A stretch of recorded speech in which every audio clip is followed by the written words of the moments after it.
খুলতেছে আমাদের স্বপ্ন, আমাদের বিজয় ভাইয়ের স্বপ্ন সব একটা একটা জিনিস খুলতেছে। ভাই ভাই যেমন সহজে পাইয়ে গেছে, আমাদের পাইতে কিন্তু অনেক কষ্ট হয়েছে।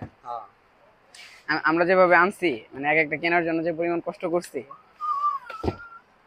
এখন দিন যাবে বিসমিল্লাহ। কষ্ট করবে না।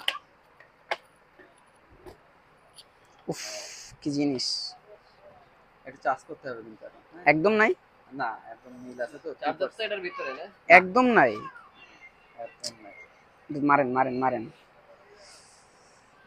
যারা ভিডিওটা দেখছেন বা দেখবেন, এখন তো ভিডিও আপলোড হয় নাই বা লাইভে নাই, ভিডিওটা আপলোড হবে। তো যারা দেখছেন সবাইকে রিকমেন্ডেশন করব যে মিন্টু ভাইয়ের কাছে আসেন। আপনারা আরো 10টা দোকান দেখবেন, অবভিয়াসলি দেখবেন, দেখার পরে তার কাছে আসবেন। আমরা মানুষ কারোর দোকানও বসে থাকে না বা কেউ না বিক্রি করে বসে থাকে না, প্রত্যেকটা দোকানেই বিক্রি হচ্ছে। মানুষের ট্রাস্টেড, এক একজনের কাছে এক একজন মানুষ ট্রাস্টেড হয়। তো আমি আমার নিজের ক্যামেরাও কিন্তু ভাইয়ের কাছ থেকে নেওয়া না, আমি নিজের ক্যামেরাটা কিনছিলাম হচ্ছে বসুন্ধরা পার্ক থেকে। নেওয়ার পর হচ্ছে ভাইয়ের সাথে আমার সম্পর্ক হয় গিম্বল কেনা থেকে, এবং গিম্বল কেনার পর থেকে ভাইয়ের সাথে আমার এত ভালো সম্পর্ক। এবং আমি আরো 10টা দোকান দেখি, আমি সব জায়গা দেখি, দেখার পরে সবসময় আমি ভাইয়ের কাছে আসি, কারণ সে হচ্ছে আমাকে একদম রিজনেবল একটা প্রাইসে দেয় এবং 8-10টা দোকান থেকে সবসময় সে কমে দেয়।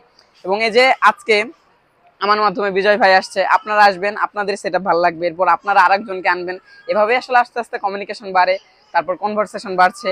এবং দোয়া করব ভাইয়ের জন্য, আর ভালো কিছু আসবে সামনাসামনি। আর আপনারা যারা দেখছেন ভিডিও, আপনারা নিঃসন্দেহে আসতে পারেন ভাইয়ের কাছে, আশা করি ভালো কিছু এসে দিবে।